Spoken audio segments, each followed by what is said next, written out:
Hello साथियों, आपका स्वागत है सरकारी जॉब एस्पिरेंट परिवार में। आशा करता हूँ आप स्वस्थ होंगे, मस्त होंगे और पढ़ाई जबरदस्त चल रही होगी। बहुत अच्छे सेशन के साथ आप सब लोग जुड़िए और लास्ट तक बने रहिए। जैसे कि देख सकते हैं, क्या 2025 में फिर से होंगे चुनाव, लोकसभा चुनाव? क्या टूट जाएगा गठबंधन? जानिए क्या है पूरा गणित। इसमें मेरे साथियों कहीं ना कहीं सच्चाई छुपी हुई है। ऐसा हो भी सकता है, नहीं भी हो सकता है। बहुत अच्छा सेशन है, आप सब देखेंगे सच्चाई सामने आएगी और सारा चीजें समझ में आएगा। अगर सरकार चलाना भी चला ले जाएंगे, लेकिन उतने भी दिक्कत है सरकार टूटने का भी, कहीं ना कहीं ये भी डर है। आइए देखते हैं कि पूरा मामला क्या है। यहाँ पर देखिए मेरे साथियों, जैसे कि आप देख सकते हैं कि तो ऐसे बन सकती है इंडिया गठबंधन की फार्मूला। पता चल गया। अब जैसे इसमें क्या है, अगर सरकार बनेगी इंडिया गठबंधन की, तो कैसे बनेगी? इसमें आप देखिए, एक सरकार गिरेगी तभी दूसरी सरकार बनेगी। देखिए, सिर्फ नीतीश कुमार और चंद्रबाबू नायडू नायडू के मिलने से इंडिया गठबंधन की सरकार नहीं बना सकती। अगर दो लोग आके जुड़ भी जाते हैं, नीतीश कुमार भी आ जाएंगे और चंद्रबाबू नायडू भी आ जाएंगे, तब भी इनकी सरकार नहीं बन सकती है इंडिया की। लेकिन अगर ये दोनों एनडीए से टूट जाते हैं, तो एनडीए की भी सरकार नहीं बन पाएगी, उनकी सरकार गिर जाएगी। अगर एनडीए से निकल जाते हैं तो उनकी भी सरकार नहीं बन पाएगी, सरकार गिर जाएगी। बेसिक बेसिक नंबर से शुरुआत करते हैं। देश में लोकसभा की कुल सीटें 543 सीटें हैं। लेकिन मेरे साथियों, सरकार बनाने के लिए बहुमत का आंकड़ा क्या होना चाहिए? 272 सीटों से ज्यादा होना चाहिए। जिसके पास 272 सीटों से ज्यादा है, उनकी सरकार बनेगी। लेकिन यहाँ पर देखिए आप लोग, जैसे कि इंडिया गठबंधन को कुल 234 सीटें मिली हैं। इंडिया गठबंधन को कुल 234 सीटें मिली हैं, यानी बहुमत से 38 कदम दूर हैं। 38 कदम दूर हैं। अगर 38 सीटें और आ जाती है तभी ये सरकार बना पाएंगे। अब यहाँ पर देखिए, एनडीए के पास 293 सीटें हैं, माने स्पष्ट बहुमत, माने कि स्पष्ट बहुमत। लेकिन इसको जरा पार्टियों के स्तर पर तोड़ते हैं। पार्टियों के स्तर पर अभी तो बहुमत है, सरकार इतने में बिल्कुल आराम से बन सकती है। लेकिन मेरे साथियों, बिल्कुल वैसे ही जैसा कई राजनीतिक पार्टियां गठबंधन से टूट जाती हैं, अगर इसमें देखा जाए, अगर गठबंधन से टूट जाए तो कहाँ कहाँ 293 जो सीटें आई हैं, इसमें बहुत सारी पार्टियां जुड़ी हुई हैं। जैसे कि यहाँ पर देख सकते हैं, यहाँ पर देख सकते हैं आप लोग, एनडीए के 293 में नीतीश कुमार की पार्टी जेडीयू गठबंधन, और इनकी पार्टी चंद्रबाबू नायडू की पार्टी भी है टीडीपी, 16 सीटें उनकी है, 12 सीटें इनकी है। अब दोनों मिला के 28 सीटें हैं। अब यहाँ पर देख सकते हैं, जैसे इनकी सीटें हैं, अब दोनों की सीटें अगर मिलाया जाए, चंद्रबाबू नायडू की और नीतीश की, तो इसमें टोटल सीटें 28 का नुकसान होगा। किसका नुकसान होगा? एनडीए गठबंधन का 28 सीटों का नुकसान होगा, क्योंकि 16-12 अगर निकाल दिया जाए। लेकिन मेरे साथियों, ऐसा हुआ तो एनडीए के पास 265 सांसद बनेंगे, सरकार गिर जाएगी। अगर ये दोनों चले गए, और इस पे बिल्कुल विश्वास नहीं किया जा सकता कि चलेगा ही चलेगा सरकार, ये नहीं गिरेगा, क्योंकि इनका दोनों का पता नहीं है।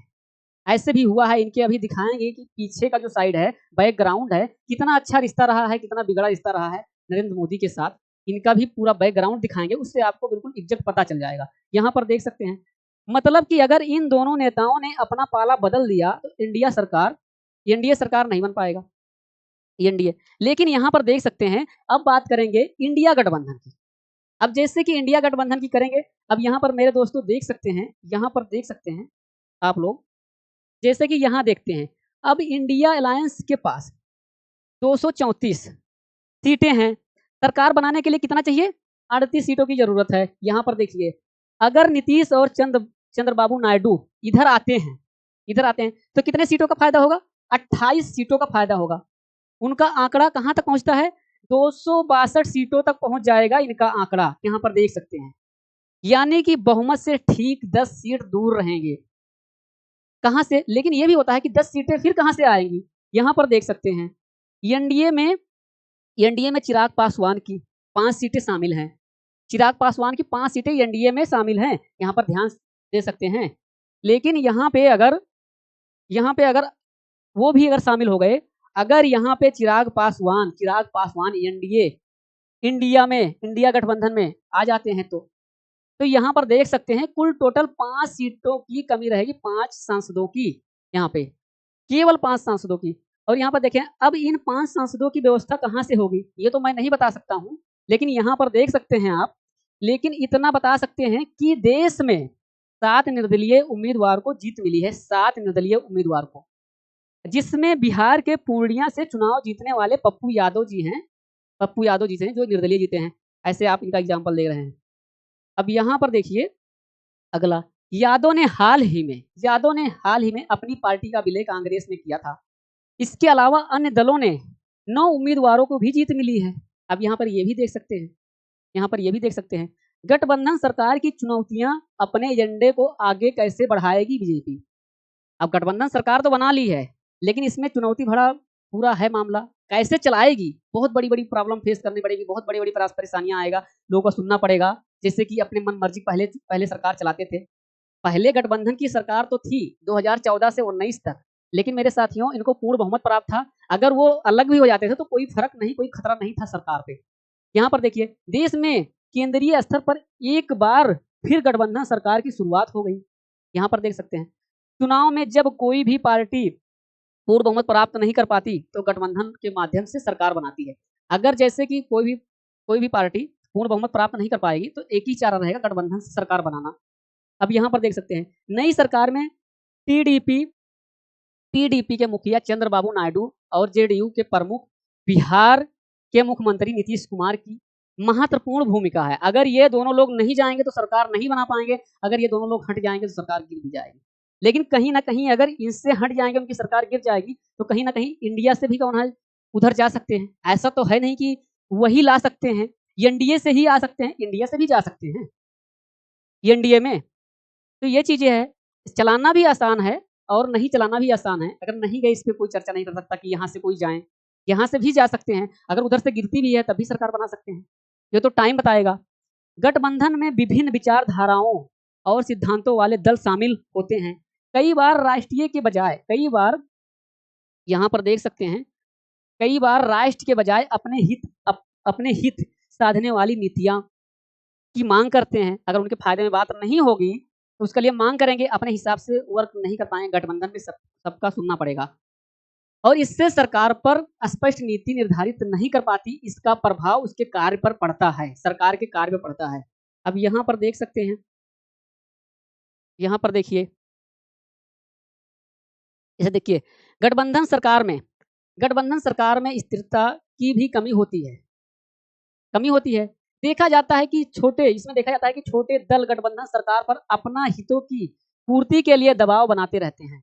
अब गठबंधन सरकार छोटी छोटी पार्टियां हैं, क्यों नहीं दबाव बनाएंगे। वो जानते हैं कि अगर यहाँ से हटेंगे तो सरकार गिरेगी, इसलिए सरकार को मजबूरन सुनना पड़ेगा। तो सरकार अपने मन मुताबिक काम नहीं कर पाएगी। अगर कोई योजना लाती है, कोई कानून लाती है, हर चीज अगर लेकर आती है तो इनका अगर पूर्ण बहुमत नहीं है, ये अगर अपना साथ नहीं देंगे तो नहीं ला पाएगी। कोई चीज अगर लाते हैं तो इनसे बात करना पड़ेगा, चर्चा करना पड़ेगा। पहले पूर्ण बहुमत सरकार में क्या होता था, अपने हिसाब से हर चीजें कर लेना, किसी से पूछने की जरूरत नहीं। अगर छोटे दल जाते भी हैं तो सरकार पे खतरा नहीं होता था। जैसे कि यहाँ पर देख सकते हैं, 23 साल में पहली बार मोदी शाह की कार्यशैली के विपरीत है गठबंधन सरकार चलाना।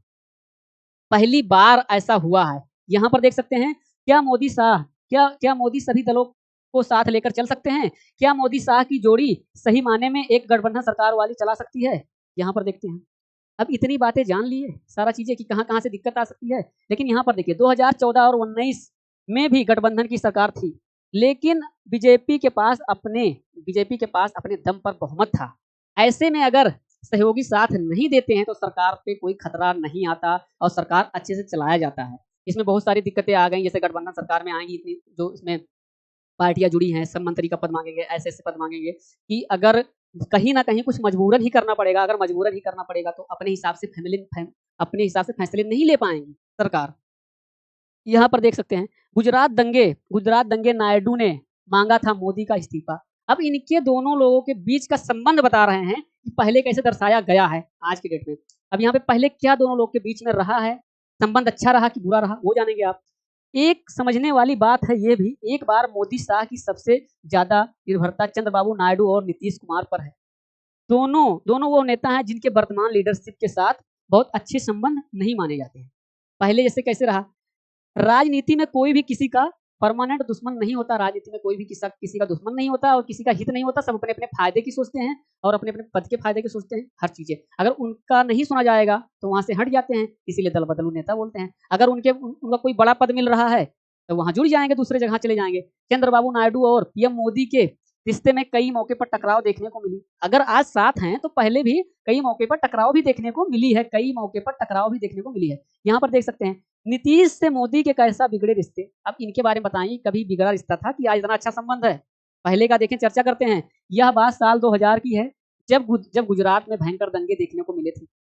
उन दंगों के बाद एनडीए के पहले नेता चंद्रबाबू नायडू थे, जिन्होंने खुलकर मोदी का इस्तीफा मांगा था। जिन्होंने खुलकर मोदी का इस्तीफा मांगा था।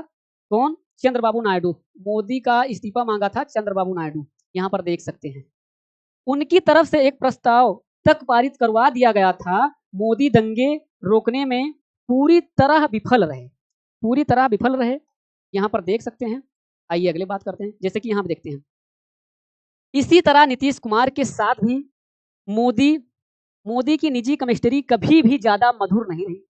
मधुर मतलब यही बहुत अच्छा व्यवहार नहीं रहा, दिक्कतें आती जाती रही।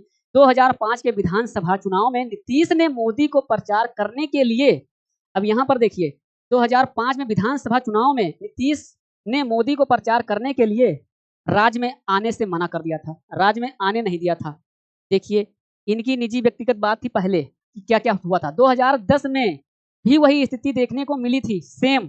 2013 में जब मोदी को पीएम उम्मीदवार बनाया गया, जब 2013 में पीएम उम्मीदवार बनाया गया, फिर नीतीश ही सबसे पहले खफा हुए थे, जो आज बने बैठे हैं। इसमें आप एनडीए में आए हैं। पहले देखिए, ऐसे में गठबंधन सरकार चलाने में चुनौतीपूर्ण है। इसके साथ साथ नायडू और नीतीश को साथ लेकर चलना अपने आप में बड़ी चुनौती है। इनको दोनों को साथ लेकर चलना अपने आप में बड़ी चुनौती है एनडीए सरकार के लिए। अब यहाँ पर देख सकते हैं, देखिए ये सारा चीज देखिए, ये दिक्कतें आ सकती हैं। यहाँ पर देखिए दोनों ही नेता गठबंधन सरकारों में रह चुके हैं। अब यहाँ पर देखिए क्या लिखा, ध्यान दीजिए, अपनी बात मनवाना जानते हैं। ऐसे में प्रेशर पॉलिटिक्स काफी ज्यादा देखने को मिलेगी।